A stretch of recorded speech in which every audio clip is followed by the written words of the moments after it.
and it's Arkansas, the Hogs.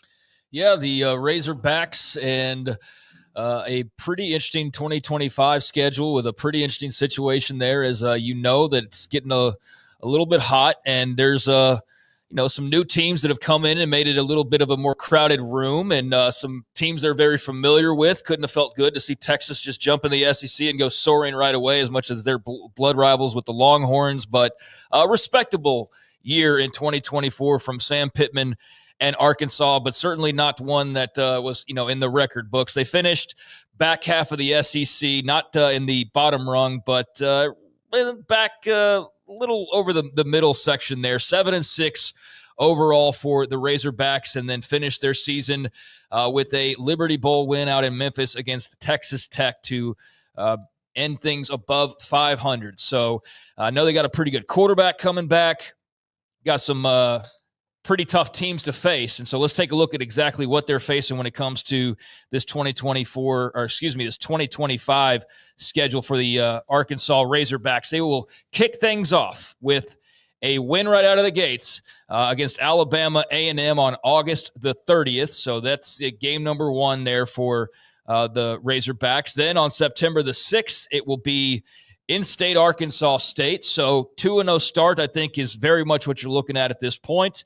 And then September the 13th, it will be the Ole Miss Rebels as SEC play gets started up for both the Rebs and the Hogs there. And then they'll close out their non-conference the following week. So unlike some SEC teams where you have those 2 early games and then you have that Alcorn State in week 11 there towards the end, that's not the case with the Arkansas schedule. They actually have their non-con pretty much wrapped up there in the am I thinking of the 8 conference games, right? Because they have the one later against Notre Dame. So pardon me on that. But I do have the Ole Miss game before their 3rd non-conference game there against Memphis. And that will come following the bye week. So let's look at that first section. Alabama A&M, Arkansas State, and then Ole Miss on the road. That's weeks 1, 2, 3, and then an early bye week for the Pigs. Yeah, This is a weird schedule the way it works. You've got Ole Miss in the 3rd week. After 2 games, you should win, and then that's going to be a tough one. Memphis, look, going to Memphis and playing Ryan Silverfield is they can put up points. That's not going to be a picnic there, and they're really close to one another. I think this should be a really cool thing. I hope they keep doing that more often than not. And then having to play Notre Dame, even though it's at home. We're not there yet. No, sorry. Yeah. But but it's still tough before you get, that's a weird schedule to have Ole Miss popped in there and in between, your non-cons. Memphis and Ole Miss, by the way, have played 63 times. 63 times. Yeah. I mean, there's some good history there, and the way this was sorted on this one website is not nearly the way I need to be looking at it. So Alabama A&M, Arkansas State at home, SEC against Ole Miss play opening up against Ole Miss on September the 13th, Saturday September the 20th at Memphis, and then Saturday September the 27th. Notre Dame. So there you go with that. The Fighting Irish there. So what I was trying to say earlier and got confused by was I thought they had their non-con all wrapped up before conference play. They don't quite, but they do have it in the first half of the season. There will be no back end week 11, Alcorn State or someone like that. So you will have Alabama A&M, Arkansas State at Memphis, and then Notre Dame on Saturday, September the 27th with Ole Miss on the road sandwiched in between. And then you finally get to catch your breath if you are Pittman and the Hogs there. So, boy, I mean, what are you looking at?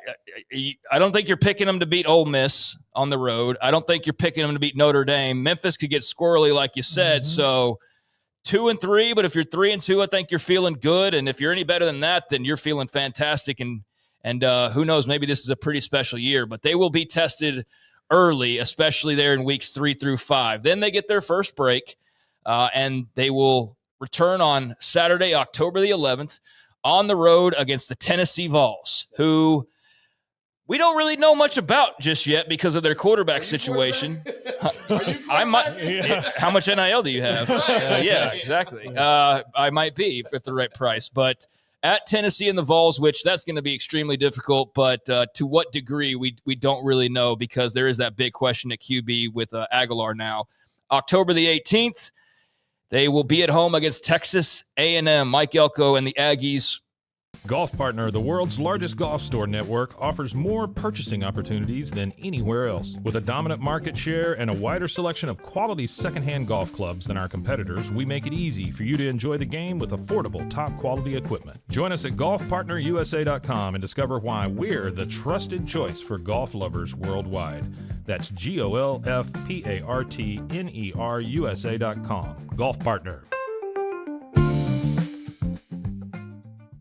Rolling into Fayetteville. Then the following week.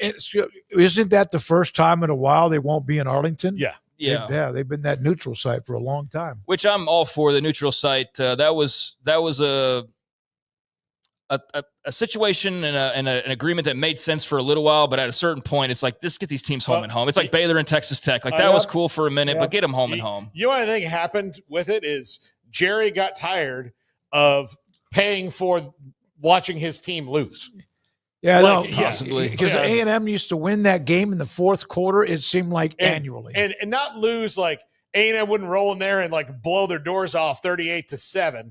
It was Arkansas's up 24-3 in the fourth quarter and then loses 28 or 29-24. And they're like, what the hell? On a walk-off field goal or something, or a touchdown at the very end. So, that will be they're Fayetteville and Auburn on October the 25th at home as well. And they're still going, still no bye week. Then Saturday, November the 1st, it is Mississippi State.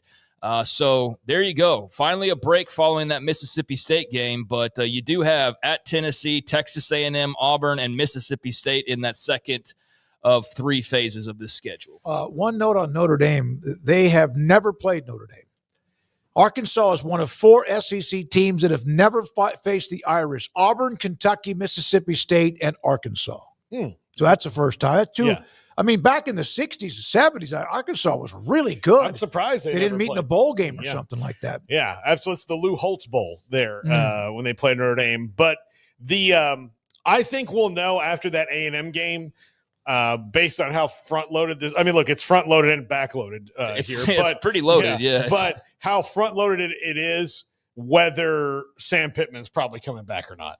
I think we'll have a pretty good idea. I think we'll have a good idea, and they might have started putting out feelers at that point if things aren't going very well for him. But that second stretch, no easy task, but they'll return for 3 games. And this will be easy, right? 3 games at the end of the year. Here's where the schedule clears up. Saturday, November 15th, you've taken a little bit of a break, and you go to Death Valley to take on the LSU Tigers. That'll be followed by a trip to Austin to take on the Texas Longhorns, and then finally on November the 29th, all Saturday games, by the way, for Arkansas, so they do catch that break. But on Saturday, November the 29th, it'll be Missouri Tigers in Fayetteville. So they get 3 straight home games there, then get a couple back-to-back road contests that'll be steep climbing, and then get to end things back at home with Missouri. But that's no gimme game either, so there you go. There's that last phase, at LSU, at Texas, and then Missouri at home. That'll be fun for Arkansas fans, maybe not in terms of outcomes, but as far as a couple of road trips back-to-back, go to Death Valley and Austin, it's a pretty good little combination there. Well, they also don't have, this is not an exhaustive – this is like the opposite of a Big Ten schedule. The distances they're going is, they're going to Mississippi and Tennessee, and they're going to Texas, Baton Rouge and Austin. And Louisiana. So – they're really not going anywhere that doesn't border them at least a little bit close. Ole Miss was just outside the playoff. Notre Dame was in the playoff. Tennessee was in the playoff. LSU, they were disappointing, but Texas was in the semifinals. So this is for a school that they need to be they need to get more than just get to a bowl game. This is going to be daunting. Here's the other thing I'll point out. Of the 2 schools that Arkansas fans hate the most are LSU and Texas. Yep. They didn't stop hating Texas when they went to the SEC. They still hated them. They had some doozy non-conference games. That Arkansas, Matt Jones and them you have to put a play hickey on the horns. Back-to-back on the road at the end of the season when you may have already decided to fire your coach. Yeah. 5-7 schedule, 6-6 at best. 5-7, 6-6. Well, that's probably meaning the end of Sam Pittman. It might be regardless, but that definitely looks like it's expectation-wise, you're probably starting in the middle of the road at best, and then anything beyond that would be a welcome surprise. But as far as who they don't play, because they do have some tough teams on this schedule, but they also miss out on some tough teams because now we have super conferences. So you're not going to play everybody, obviously, and that means they're not playing Alabama. They're not playing Florida. They're not playing Georgia. They're not playing Kentucky. They're not playing Oklahoma. They're not playing Lenora Sellers in South Carolina. And they're not playing Vanderbilt, which that now actually matters because of Diego Pavia. So they do miss out, but that's also showing you the depth of the SEC, that they play a handful of really good teams, but they also miss a handful of really good teams. But, they catch some breaks, and then again, not really. We do discuss the SEC at times about their arrogance and, all of that. But, my God, Tennessee, LSU, and Texas and Ole Miss, and they missed those ones you mentioned. I mean, can you imagine if the algorithm flipped on you and you had a couple of the other, like Georgia and Alabama in there? Because it's supposed to be an algorithm. You're not supposed to, we're not going to let it, you have to play 8 of them. But that does show the depth of the SEC with the name brands they have. Yeah, it does. So there you go. There is the Arkansas schedule. Some interesting non-cons there at Memphis, and then Notre Dame as well. So they've got their work cut out for them, and some doozies in the SEC, as you would always expect as well. So we'll see if Sam Pittman's got another year in him, but this could very well be the last ride. I love Taylon Green, their quarterback. I mean, he's got like ridiculously untapped potential. But if Sam Pittman's getting fired, there's going to be 2 things that they have to do. They have to get a head coach in there that will excite the Arkansas fans, and they have to get a head coach that will help convince Taylon Green to stay. Yeah. Because, he's likely, I think, going to have a good year in spite of what their record is numbers-wise. He's super athletic, but that's what they're going to have to do. And I wonder that we might have a good friend that would be a candidate for that job. Jeff Traylor? Oh, yeah. Yeah, he was there. He was on the staff, I think, when Morris was there. Yeah. He was there, and where do you get your best players out from Arkansas? Yeah, Texas. Particularly East Texas. Yeah, particularly, Beast Texas there. And, he knows how to get around there. Scotty B, by the way, Memphis is a trap game. I think it's more than that, but it is because they're coming off an SEC game with Ole Miss. And who was this? I got to read this one about. Pittman will be on Sark's staff before the end of the year. This is from Alan. Probably. Or a Walmart greeter. Yeah, I know. Actually, he does have a good Walmart greeter vibe to him there. And look, it's Arkansas. He could be at the main Walmart in Bentonville, which I think they'll probably be mad at him. But, yeah, he'll be an offensive line coach somewhere. He was one of the best in the country when he took that job. So he still is one of the best offensive line developers in the country. But he will I don't know. That's a tough schedule. I mean, I've always kind of liked him. I just don't know if this is it seems kind of insurmountable for where they are. The only games, and I think that you can just say for sure is like, okay, they should beat Alabama A&M. They should beat Arkansas State. Mississippi State's like as far as you would go in the SEC, though. Like there's no other team that you'd say like, oh, they can definitely beat them. Like Mississippi State would be the only one. So, yeah, they've got their work cut out for them, and not an easy non-conference timing-wise for Sam Pittman. Also, another candidate I would throw in there for Arkansas would be a guy that they are playing at his place is Ryan Silverfield. Yeah, he would make a lot of sense as well. Yeah. I think if you're an Arkansas fan, you've already got your list that you've created, and you've at least started it, and you're going to be working on that throughout the next few months. And if not, then man, what a story that will be. But that's unlikely. We're talking about Arkansas, reeling off some magical run against this schedule. So yeah, I think you're definitely checking the hot boards on a regular basis this upcoming season. Craig will be right back with Off the Radar. General Ursus, Tennessee fan, says that the Vols have not beaten Arkansas, since 2007. I don't know how many times they've met, but probably quite a bit. I wouldn't have guessed since that. 2007. Yeah, I wouldn't have guessed that at all.